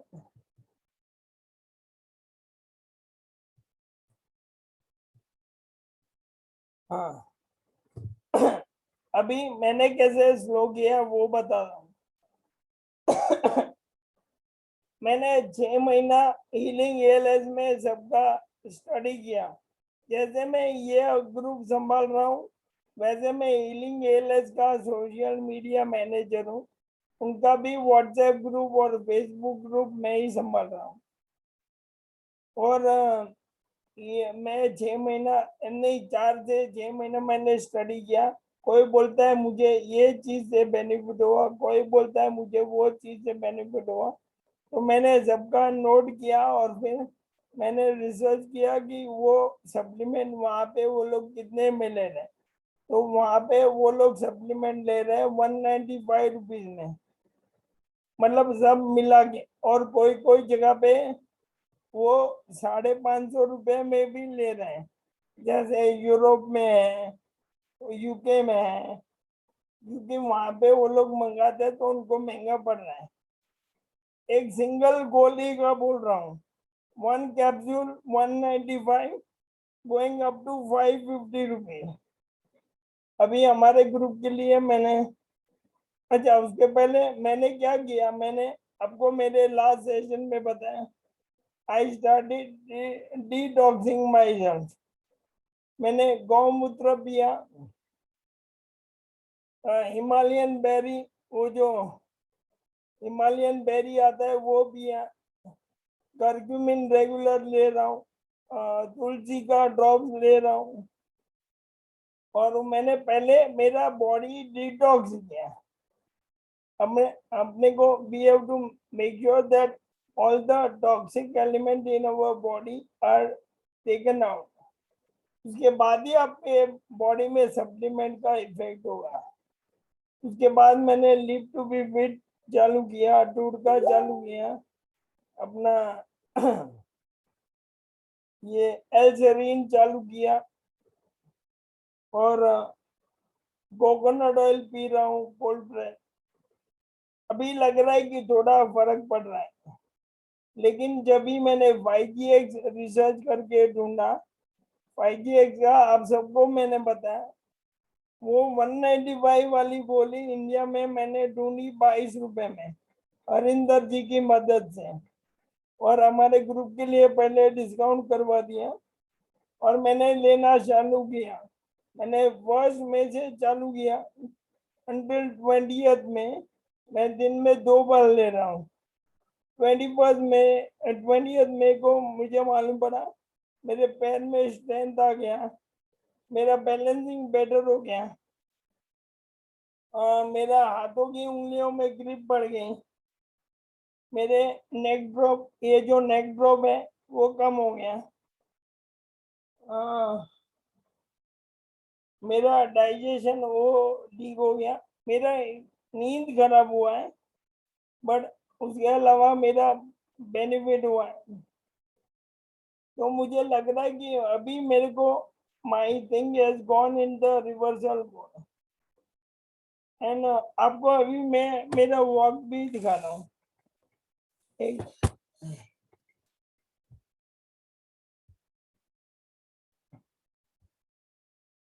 आप देख सकते हो मुझे,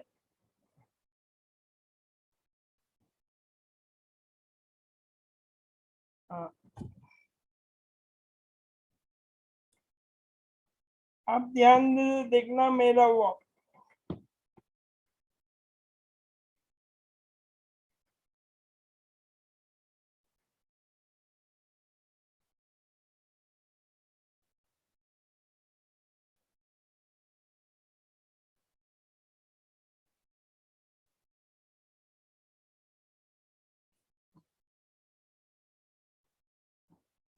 आपने देखा मेरा walk, it is almost as natural walk, एकदम परफेक्ट नहीं है पर मेरा वॉक ऑलमोस्ट नेचुरल है।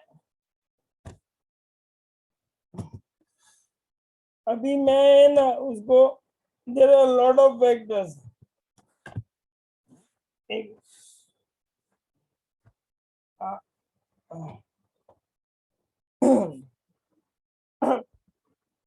it is all due to meditation, YGX, मेरा डिटॉक्सिंग और ये बहुत कुछ है। मैं हो सके उतना हैप्पी रहता हूँ, मैं मूड में रहता हूँ, मैं इंस्पिरेशन वाले वीडियो देखता हूँ।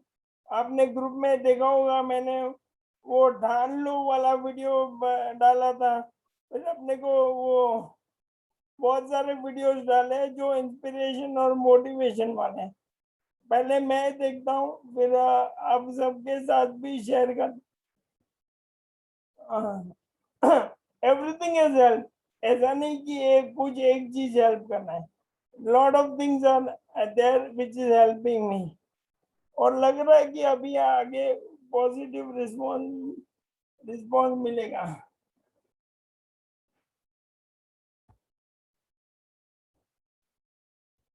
अभी और एक मिनट।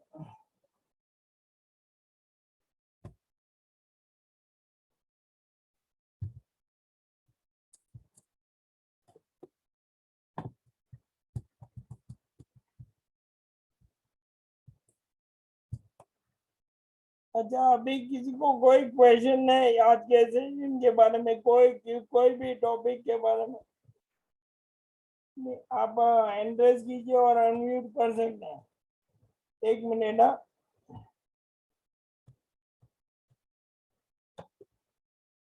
मैं सबको ओपन अनम्यूट करने का ऑप्शन देता हूँ। आप अनम्यूट कर सकते हैं, जिनको क्वेश्चन करना, you can unmute yourself.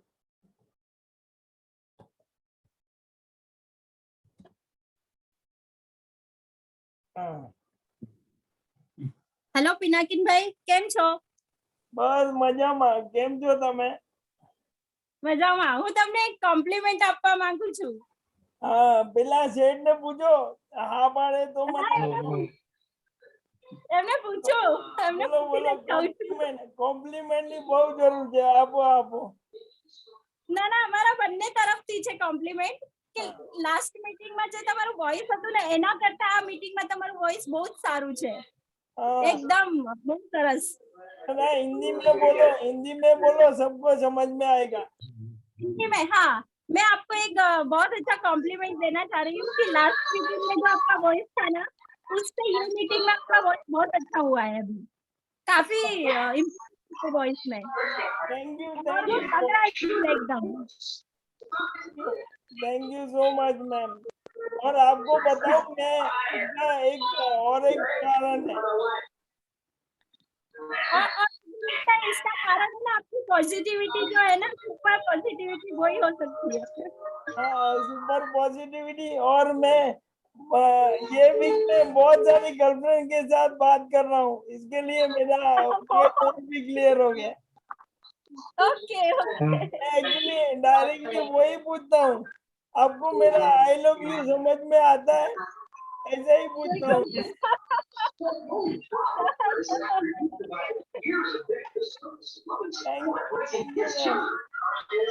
Thank you.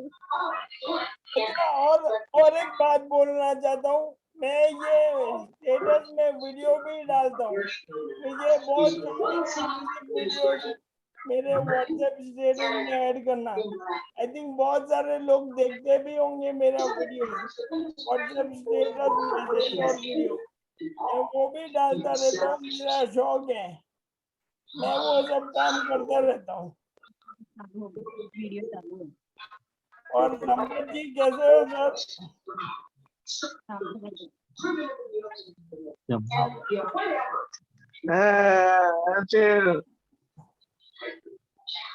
Sampat ji, आपको you can say not and reply, how are you sir? Okay, great.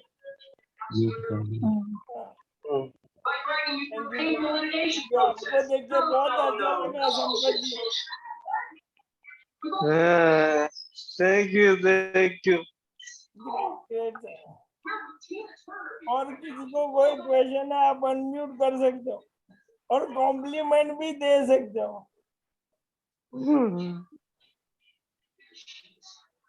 Okay okay, अभी लास्ट ऑप्शन है। हेलो। हाँ बोलिए सर। हेलो। हाँ बोलिए विवेक जी। मैं ये कहना चाहता था कि आप ग्रुप के लिए बहुत अच्छा कर रहे, वीडियो डाल रहे, सेशन लगा रहे, लेकिन मेरे हिसाब से ग्रुप में बहुत से लोग हैं जो पेशेंट भी है, पेशेंट के रिलेटिव है, लेकिन ऐसे तो सेशन होते हैं हमारे, इसमें सब आते नहीं है लोग। मैं देखता हूँ 7 लोग आते हैं, 8 लोग आते हैं, 4-5 लोग आते हैं, तो बाकी के लोग इन्वॉल्व नहीं हो रहे। तो मतलब सबने इन्वॉल्व होना चाहिए, क्योंकि इसमें क्या होता है, हम एक दूसरे का मतलब पता चलता है किसका प्रोग्रेस हो रहा है, कौन कौन सी गोली खा रहा है, मतलब क्या करने से अपने को प्रॉब्लम हो सकता है। तो मतलब लोग ज्यादा से ज्यादा यहाँ आए, इसलिए तो कुछ करना होगा। बराबर है सर। मैं अभी इसके लिए और एक मैंने सॉल्यूशन निकाला है विवेक जी। जो हमारा सेशन अटेंड करेंगे उनको डिस्काउंट मिलेगा, जो नहीं अटेंड करेंगे उनको एमआरपी पे ही माल मिलेगा। अभी आपको फाइनल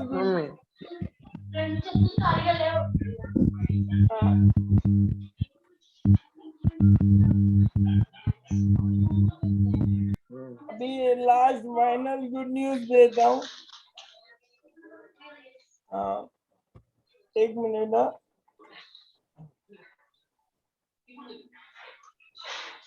और किसी को कुछ बोलना है?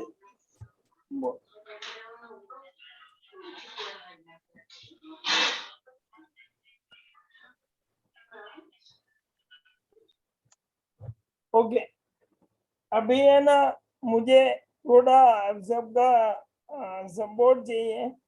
मैं आज से है ना ये ग्रुप में कोई भी फॉरवर्ड नहीं कर सकता, इसके लिए मैं बोल करना चाहता हूँ।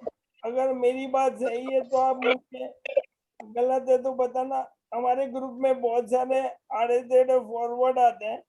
बताता हूँ कि हमारे ग्रुप में एमएनडी, पॉजिटिविटी, मेडिटेशन और जो भी एमएनडी से और एएलएस से लगता हुआ वही आना चाहिए, बाकी आड़े टेढ़े फॉरवर्ड नहीं आने चाहिए। क्योंकि क्या होता है सर, मेरे को भी मैसेजेस मेंटेन करने में बहुत प्रॉब्लम होता है। तो और किसी को ऐसा लगता है कि वो इन्फॉर्मेशन आप मुझे पर्सनली भेज सकते हो, मैं आपको अप्रूवल या डिसअप्रूवल दे दूंगा। ये मेरा एक सुझाव है। इफ यू अग्री, आप थोड़ा रेज हैंड करके बता सकते हो।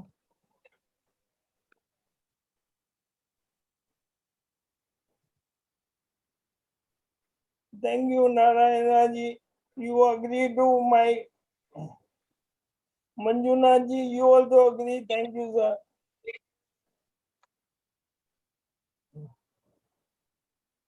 Monika ji, Yogesh ji, you also agree, thank you.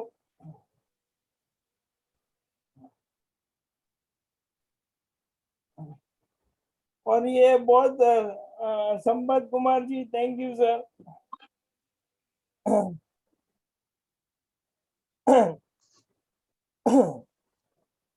तो बेसिकली आज फाइनल हुआ है दैट हम ग्रुप में फॉरवर्ड एक्सेप्ट नहीं करेंगे। और आप सभी का भी ग्रुप है, अगर आप, मैं सो रहा हूँ और किसी ने फॉरवर्ड किया है, आप उनको प्यार से बोल सकते हो भाई साहब आप डिलीट करो फ्रॉम द ग्रुप। क्या होता है, मुझे मेंटेन करने को भी बहुत तकलीफ होता है, और ये मैं इंफॉर्मेशन प्रॉपर मैं कंजर्व करना चाहता हूँ। जो जो इम्पोर्टेंट इंफॉर्मेशन है हम ग्रुप वालों को मिलना चाहिए। अभी last but not the least, आपने यहाँ तक मुझे साथ दिया, थैंक यू। नारायणा जी आप अनम्यूट किए। अपने रेज हैंड किया, बोलिए सर।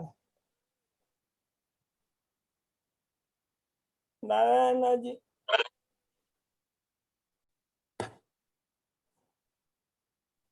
ओके ओके, अभी बेस्ट न्यूज, हाँ बोलिए मंजुनाथ जी, बोलिए।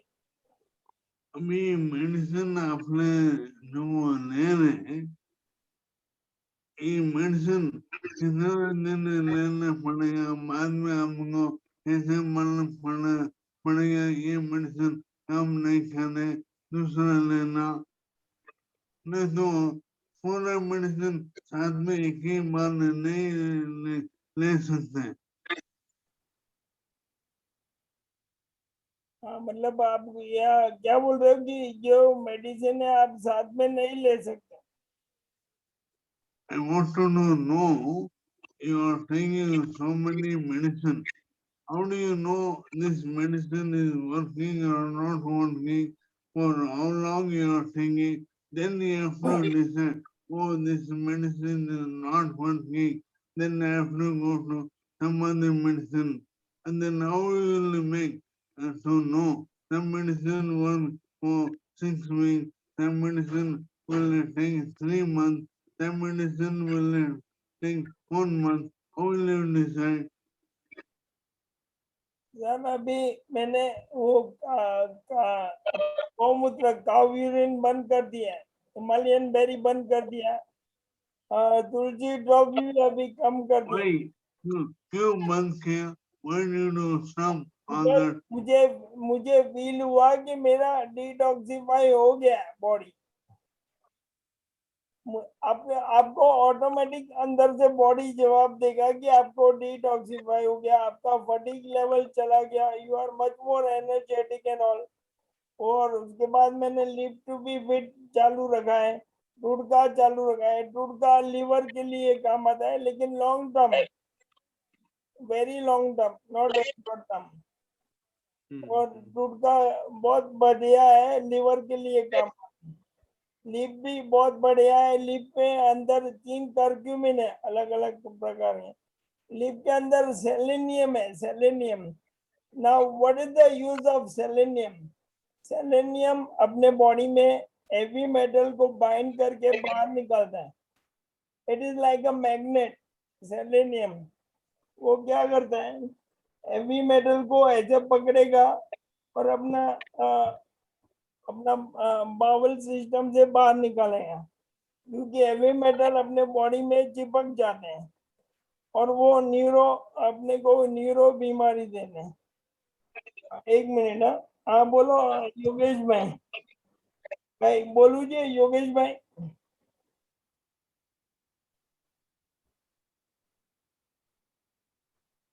बोलो सर।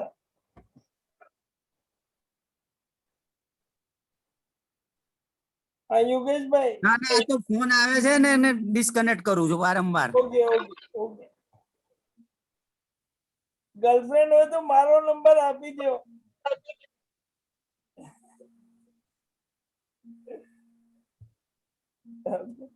तो अभी फाइनली गुड न्यूज देना चाहता हूँ। जैसे हमने YGX ग्रुप के लिए फाइन किया, सब लोग, बहुत सारे लोग YGX ले रहे हैं और सबको फायदा हो रहा है। And it is a visible फायदा हो रहा है।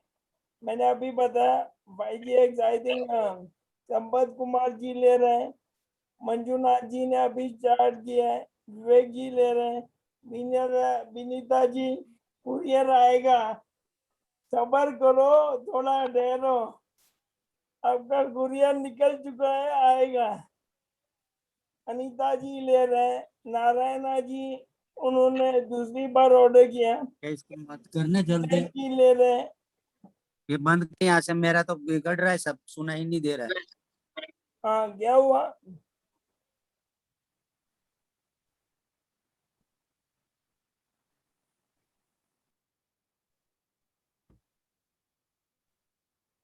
और प्रिया जी ने भी मंगवाया है, आई थिंक मोनिका जी ने भी मंगवाया है।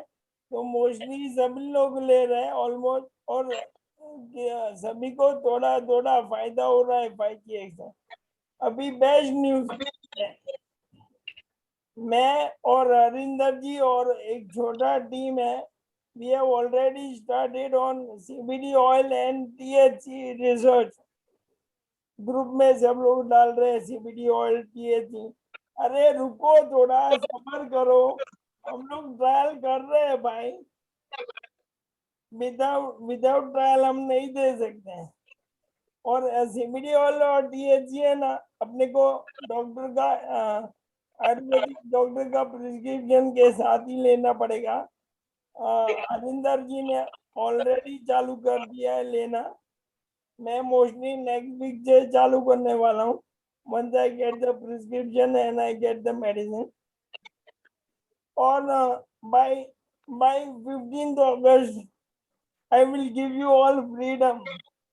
15 अगस्त को आपको फ्रीडम यूज दूंगा CBD ऑयल और THC। और एक गुड न्यूज देता हूँ, I'll give you one more good news। अभी लीव टू बी फिट है ना, USA लोग मंगा रहे हैं, इंडिया में उनको एक डब्बा आफ्टर कस्टम ड्यूटी और कुरियर चार्ज के बाद 10,000 का पड़ रहा है। मैं और हरिंदर जी काम कर रहे हैं, we can make live to be fit का ऑल्टरनेटिव इन इंडिया। और टूर का भी हम सर्च कर रहे हैं, एल्सरीन भी हम रिसर्च कर रहे हैं। इसके बाद प्रोटीन पाउडर भी, प्लांट बेस्ड प्रोटीन पाउडर, हम सब कुछ रिसर्च कर रहे हैं। लेकिन भाई रुको जरा सब्र करो, हम लोग within a month, within a span of 4 months, आज जुलाई, जून, जुलाई, अगस्त, सितंबर, अक्टूबर, 15 अगस्त तक I will give you a review about CBD oil and THC।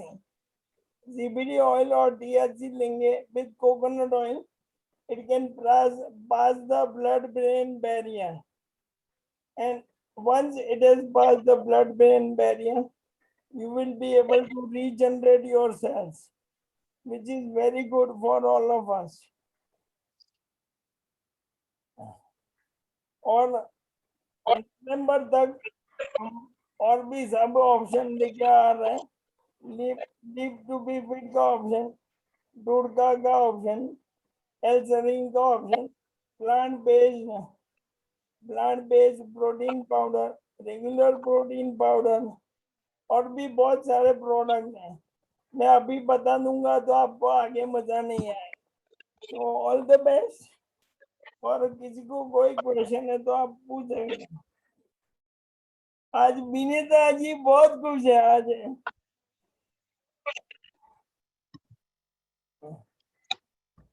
Unmute करिए।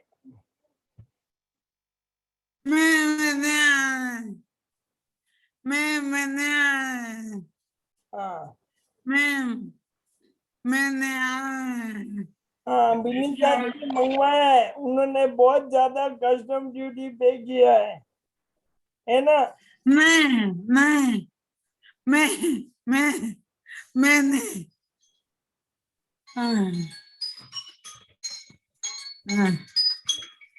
बेटी आ रही है, बेटी आपकी बेबी आ रही? हाँ ओके, तो हम सबके लिए मंगवा लो। हाँ हाँ, नहीं, आप अपने लिए मंगवा लो, वांदा नहीं। और इंडिया में हम लोग रिसर्च कर रहे हैं, उसके लिए तो जरा सब्र करो, ठीक है? ओके, चलो, और कुछ किसी को क्वेश्चन है, यू कैन अनम्यूट। अब आशा करता हूँ आप सबको आज का सेशन अच्छा लगा और मजा आया। Okay, thank you so much. आज के लिए जुड़ने के लिए आप सबका बहुत बहुत धन्यवाद। थोड़ा आप ध्यान दीजिए, ग्रुप में कोई भी आड़ा टेढ़ा फॉरवर्ड आएगा तो आप उनको प्यार से बोल सकते हो, भाई डिलीट कीजिए। थैंक यू, और सी यू नेक्स्ट सैटरडे। हम अगले शनिवार को बाय द वे मेरी कहानी अभी भी अधूरी है. My story is still incomplete. We are going to meet next Saturday, coming Saturday. Okay, so see you all coming Saturday.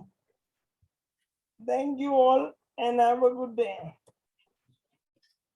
और 5GX जिन्होंने नहीं मंगवाया है वो मंगवा लो क्योंकि अभी सबको MRP पे ही मिलेगा. Thank you.